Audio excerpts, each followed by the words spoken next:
Hi every one, ഏവർക്കും aunties കിച്ചണിലേക്ക് സ്വാഗതം. ഞാൻ ഇന്ന് ഉപ്പുമാവാണ് ഉണ്ടാക്കുന്നത്. ഇത് ബ്രേക്ക്ഫാസ്റ്റിനോ ഈവനിങ് സ്നാക്കിനോ വിളമ്പാവുന്നതാണ്. ആദ്യം ഇൻഗ്രീഡിയൻസ് നോക്കാം.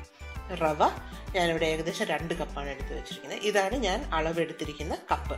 അപ്പോൾ ഈ കപ്പിന് 2 കപ്പ് റവയാണെങ്കിൽ അതേ കപ്പിന് 3 കപ്പാണ് വെള്ളം എടുക്കേണ്ടത്. അതായത് 1.5 ടൈംസ് ആണ് വെള്ളം എടുക്കേണ്ടത്. പിന്നെ വേണ്ടത് നെയ്യ്, ഏകദേശം 3 ടീസ്പൂൺ. ഇത് ഏത് തരം റിഫൈൻഡ് ഓയിലും ചേർക്കാം, ഞാനിവിടെ നെയ്യാണ് യൂസ് ചെയ്യുന്നത്. ക്യാരറ്റ് ചെറുതായി അരിഞ്ഞത് 2 ടേബിൾ സ്പൂൺ. ചെറിയ ഉള്ളി ഒരു 10 എണ്ണം ചെറുതായി അരിഞ്ഞത്, അതും ഏകദേശം ഒരു 2 ടേബിൾ സ്പൂൺ വരും. പച്ചമുളക് 3 എണ്ണം കീറിയത്. ക്യാബേജ് ചെറുതായി അരിഞ്ഞത് 2 ടേബിൾ സ്പൂൺ. കറിവേപ്പില 1 കപ്പ്. ഉപ്പ് ആവശ്യത്തിന്. നിലക്കടല, ഇതെല്ലാം ഗാർണിഷിങ്ങിനാണ്. നിലക്കടല ഒരു 2 ടേബിൾ സ്പൂൺ. അണ്ടിപ്പരിപ്പ് 2 ടേബിൾ സ്പൂൺ. കടുക് ഒരു 3/4 ടീസ്പൂൺ. പിന്നെ വറ്റൽമുളക് കീറിയത് ഒരു 3 എണ്ണം. ഇനി ആദ്യം നമുക്ക് ഒരു പാൻ വെച്ച് നന്നായി ചൂടായ ശേഷം അതിലോട്ട് ഈ റവ ഇട്ട് നമുക്ക് അതിനൊന്ന് റോസ്റ്റ് ചെയ്തെടുക്കണം. അപ്പോൾ അതിനായിട്ട് നമ്മൾ ആദ്യം ഒന്ന് ഇളക്കുമ്പോൾ ഈ റവ കുറച്ച് ടൈറ്റ് ആയിരിക്കും, ഇളക്കാനായിട്ട് കുറച്ച് കട്ടിയുള്ളതുപോലെ നമുക്ക് തോന്നും. അത് നമ്മൾ റെസ്റ്റ് ചെയ്യുന്നതായിട്ട് തോന്നും. പിന്നീട് അത് ഭയങ്കര ഈസി ആയിട്ട് നമുക്ക് ഇളക്കാൻ പറ്റും. അത് ചൂടാകുമ്പോഴത്തേക്ക് ആ ഈസി ആകുന്ന പാകമാണ് ഇത് റോസ്റ്റ് ആയത്. അപ്പോൾ അത് പാനിൽ നിന്ന് മാറ്റിയ ശേഷം ഈ ചൂട് പാനിലേക്ക് തന്നെ നമുക്ക് നെയ്യ് ചേർക്കുകയാണ്. അപ്പോൾ ഇത് നെയ്യോ അല്ലെങ്കിൽ ഏതുതരം കുക്കിംഗ് ഓയിലോ ആവാം.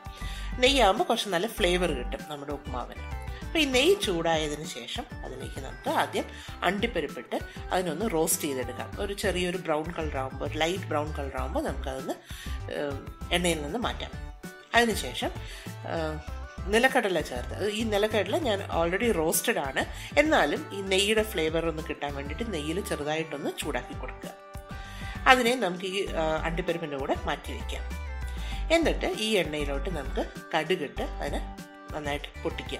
അപ്പോൾ കടുക് പൊട്ടിയ ശേഷം അതിലോട്ട് ചുവന്ന മുളക്, അതായത് വറ്റൽ മുളക് കീറി വെച്ചിരിക്കുന്നത് ചേർക്കാം. അപ്പോൾ ഇത് ചേർക്കുന്ന സമയം നമ്മൾ തീ താഴ്ത്തി വെച്ചിരിക്കണം, ചെറിയ തീയിലായിരിക്കണം. ഒപ്പം തന്നെ കുറച്ച് എടുത്തു വെച്ചിരിക്കുന്ന കറിവേപ്പിലയും ചേർക്കാം. ഇത് നന്നായിട്ടൊന്ന് ഇളക്കി ആ കറിവേപ്പിലയുടെ മണം, നല്ല ഫ്ലേവർ വന്നതിന് ശേഷം നമുക്ക് ഉള്ളി അരിഞ്ഞു വെച്ചിരിക്കുന്നത് ചേർക്കാം. എന്നിട്ട് കുറച്ച് ഉപ്പും, അതായത് ഉള്ളി ഒന്ന് വേഗം വഴണ്ട് കിട്ടാൻ വേണ്ടിയിട്ടാണ് കുറച്ച് ഉപ്പ് ചേർക്കുന്നത്. ഉപ്പ് ചേർത്ത് നന്നായി മിക്സ് ചെയ്തിട്ട് ഹൈ ഫ്ലെയിമിലിട്ടിട്ട് ആ ഉള്ളി ഒന്ന് ട്രാൻസ്പെറൻ്റ് ആകുന്നത് വരെയും ഒന്ന് വേവിക്കാം. ഉള്ളിയുടെ കളർ മാറിയതിന് ശേഷം ഞാനിവിടെ ക്യാബേജ് ചേർക്കുകയാണ്. ഈ വെജിറ്റബിൾസ് നമ്മുടെ ഇഷ്ടത്തിനനുസരിച്ച് ചേർക്കാം. ഞാനിവിടെ ക്യാബേജും ക്യാരറ്റുമാണ് എടുത്തിരിക്കുന്നത്. ബീൻസ് വേണമെങ്കിൽ ചേർക്കാം, അല്ലെങ്കിൽ ഗ്രീൻ പീസ് വേണമെങ്കിലും ചേർക്കാവുന്നതാണ്. അപ്പോൾ ക്യാബേജ് ഞാൻ എടുത്തതുകൊണ്ടാണ് ആദ്യം തന്നെ ക്യാബേജ് ചേർത്ത് അതിനെ കുറച്ചൊന്ന് വഴട്ടും. കാരണം ക്യാബേജിന് ഒരു കുത്തുണ്ട്, ഒരു ഫ്ലേവർ ഉണ്ട്, അത് പലർക്കും ഇഷ്ടമാവത്തില്ല. അപ്പോൾ അതുകൊണ്ടൊന്ന് ആദ്യം ഒന്ന് അതിനൊന്ന് നന്നായിട്ട് വഴറ്റിയതിന് ശേഷമാണ് പിന്നെ ക്യാരറ്റ് ചേർക്കുന്നത്.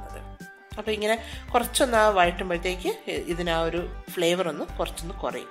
എന്നിട്ട് ക്യാരറ്റ് ചേർക്കുകയാണ്. ക്യാരറ്റ് ചേർത്ത് കഴിഞ്ഞാൽ അധികം വേവിൻ്റെ ആവശ്യമില്ല, കാരണം നമ്മൾ വെള്ളം ഒഴിച്ച് തിളയ്ക്കുമ്പോൾ തന്നെ അതങ്ങ് വെന്തോളും. അപ്പോൾ ഒന്ന് ജസ്റ്റ് ഒന്ന് നന്നായിട്ടൊന്ന് നെയ്യിലൊന്ന് വഴറ്റി ജസ്റ്റ് ഒന്ന് ഇളക്കിയതിന് ശേഷം പച്ചമുളക് ചേർത്ത് പച്ചമുളകിൻ്റെ ആ പച്ചപ്പൊന്ന് പോകാനായിട്ട് ഒന്ന് ഇളക്കി കൊടുക്കാം.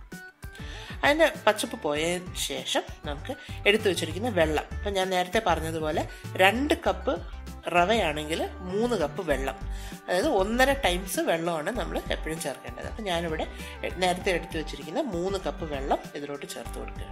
ഈ സമയത്ത് നമുക്ക് ഉപ്പ് വേണമെങ്കിൽ അഡ്ജസ്റ്റ് ചെയ്യാവുന്നതാണ്. എന്നിട്ട് ഇതിനെ അടച്ചു വെച്ച് നന്നായി തിളയ്ക്കാൻ അനുവദിക്കുക. നന്നായി തിളച്ചതിന് ശേഷം തീ താഴ്ത്തി വയ്ക്കാം നമുക്കിനി. എന്നിട്ട് ഇതിനൊന്ന് ഇളക്കി കൊടുത്തിട്ട് നമ്മൾ നേരത്തെ വറുത്ത് വെച്ചിരിക്കുന്ന റവ അത് ഈ കൂട്ടിലോട്ട് നമുക്ക് ചേർത്ത് കൊടുക്കാം. ഇത് ഈ ചേർക്കുന്ന സമയത്ത് നമ്മളിങ്ങനെ സ്പൂൺ വെച്ച് ആ വെള്ളം ഒന്നിങ്ങനെ കറക്കി കൊടുക്കണം. അതേപോലെ വളരെ കുറേശ്ശേ വേണം റവ ഇതിലോട്ട് ചേർക്കാൻ. ഒറ്റയടിക്ക് റവ ചേർത്ത് കഴിഞ്ഞാൽ അത് കട്ട പിടിച്ച് ഇരിക്കും. അപ്പോൾ ഇതിങ്ങനെ കുറേശ്ശെ ചേർക്കുമ്പോൾ ആ വെള്ളത്തിലിത് മിക്സായി അത് നമുക്ക് എളുപ്പം വേവിച്ച് കിട്ടും. അപ്പോൾ ഇപ്പം നമുക്ക് തോന്നും വെള്ളം കുറച്ച് അധികം ഉണ്ടെന്ന്, പക്ഷേ ഇത് റോസ്റ്റ് ചെയ്ത റവ ആയതുകൊണ്ട് ഈ വെള്ളം മുഴുവൻ അത് വലിച്ചെടുത്തോളും.